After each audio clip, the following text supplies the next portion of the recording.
Good morning. I thought that there might be a little bit more light out here, but I guess not. So I'm at my bridge. There's the bridge, using my light to say good morning. So I wanted to do Monday morning from out here because I have a question for you guys.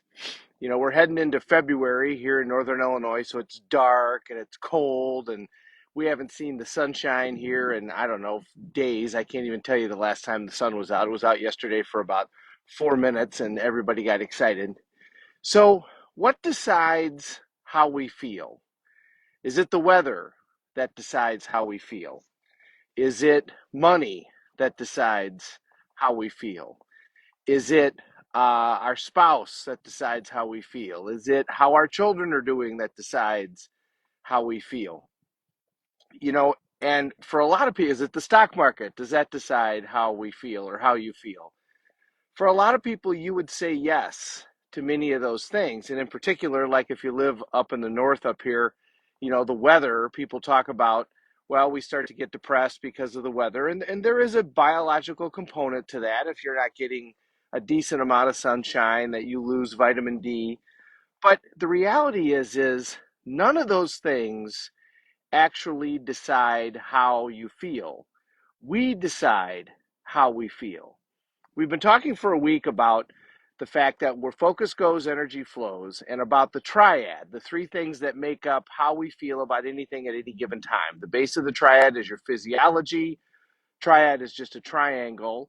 One side of the triad is focus, and then the other side of the triad is language slash belief.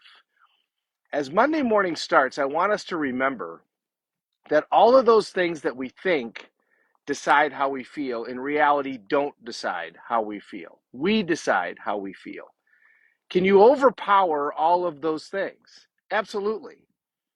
Under hypnosis, you can be touched with an ice cube and told that it's a hot poker and you will blister like you were touched with something significantly hot.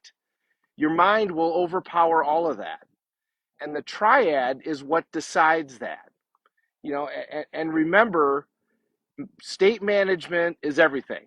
And the reason I keep saying that is because it is. It's everything. If you have the ability to manage your state in tough times, then you're going to make better choices and you're going to have a better life. Better choices mean a better life. Some of those choices come from mistakes, some of those choices come from experience, but all of them come from your ability to manage your state in tough times so that you can use the knowledge that you have and that you've acquired in order to gain those choices and utilize them.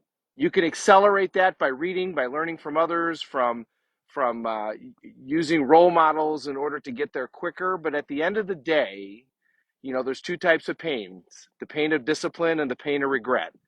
Discipline weighs ounces and regret weighs tons. And discipline comes from the ability to manage your state, which comes from the triad, which is why we go over this again and again and again. I was watching CNBC this morning before I headed out for my trek, and Salesforce is under attack. Mark Benioff, who started Salesforce and is the CEO of that company, is a Tony Robbins guy. And so I've met him, and he's a lovely man. And he had a great job working for Oracle. And he went to UPW at our initial seminar with Tony Robbins and said, I'm going to leave this incredibly secure, incredibly great job, and I'm going to start Salesforce, and it's going to be worth 100 million within 5 years. Well, of course, within not long after that, it was worth $1 billion. But 2 years ago, Salesforce was killing it. Salesforce was doing tremendously well, and now it's under attack from two aggressive investors who want to change the way Salesforce is done. So business, just like life, you never cross the goal line and spike the ball, to use an American reference from football yesterday. You're always having to manage your state and deal with issues. So right now, Mark Benioff is having to manage his state and dealing with these issues with these aggressive investors. And I guarantee that he is. I guarantee that rather than sitting there and being depressed and worrying about it, he's coming up with solutions and he's asking great questions and he's getting his team together and he's doing the things that are necessary in order to create the outcomes that he is committed to creating. So as Monday starts, remember, we are never going to be done having problems. That's never going to happen. People in graveyards have no problems. People in prison have fewer problems. Whatever you're doing, you're going to have problems. What you need to look at is how can I manage my state so that I get a higher quality problem? A problem like, oh, I had to pay a lot of taxes because I made a lot of money. That's a quality problem. Those are the problems that you're looking for. I have so many opportunities in my life that now I have to figure out which one to take. Quality problem. So those are the things that we need to focus on. And our state is everything. As Monday starts, you want to condition yourself all the time. Incantations, positive questions. Tomorrow we're going to talk about language. We're going to talk about how to use language to change your state. But today I wanted to talk about the reason we need to do this is because it's what decides the quality of our life. The ability to manage your state in tough times decides the quality of your life, and the use of the triad is how you do that.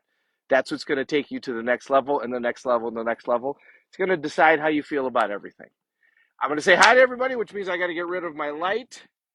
Mr. Drehobel down in Florida, great to see you. Deanne, great to see you as always. John, good morning. Nice to see you on. Amber is on this morning. Thank you so much for saying hi. Janine, good morning to everybody who is watching. Thank you so much, everybody. Hey, we're all in this together. Let's take care of each other.